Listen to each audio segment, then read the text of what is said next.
She came into the race at Kentucky Downs off that big win, her historic second win in the four-star Dave at Saratoga. Talk about that race, and then also her race at Kentucky Downs, where you. Well, she ran super, she loves Saratoga. She loves the sharp turns at Saratoga.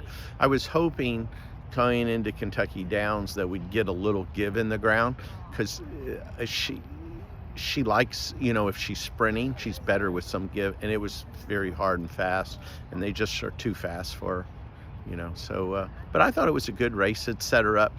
It was more, I was trying to set her up for this race. She's in a really good place right now, and she's very happy. So she likes it firm, going a mile, and she likes it with some give, sprinting. Well, she's gonna get the firm. And she's also 1 for 1 here, so she's gonna also get her sharp turns. Could have got a little better post, but yeah. Do the 2 turns help her? I mean, it does the 2 turns helps her when they're sharp turns, if that makes sense. She runs really good around sharp turns, so it allows her to she gets around the turns better than most horses, and it gives her a little head start when you turn for home and then they try to run her down.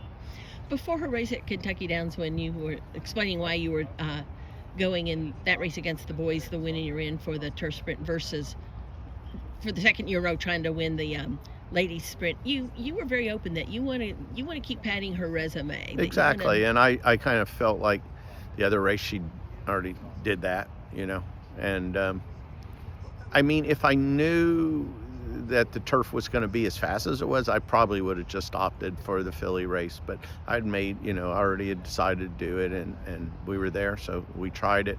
And again, it didn't work out perfectly, but it got us where we're at, and I'm very happy where we're at today. So she only got beat a couple lengths, and it was a tough field. It was. What would this do to her legacy to win the Breeders' Cup? She's been second in the Breeders' Cup Mile before. I think, right now she's considered a very good horse. I think if she could win the Breeders' Cup, she would go in the great category. And you would like to have her join you in the Hall of Fame? That would be nice. Yes, her and hopefully Tepin someday. And so the mile's been good to us with world approval, Tepin, so maybe we can add another one. And finally, could you just sort of talk about the mile on turf, how it shapes up, what your thoughts on the different? Yeah, it's so hard because there's horses coming from everywhere. Like I said, I wish I'd had a little better post, but we'll be okay. Hopefully, Stormy loves to sit right behind some speed, so it looks like there's some speed in there. And this really is the final question, but just what has she meant to the barn? Well, everybody. It's not just to the barn, everybody. She's well known throughout the world, and it's been fun with my racehorse. I go around and people run up to me and say, "I own part of God Stormy," and I said, "Well, good for you." I think that's nice.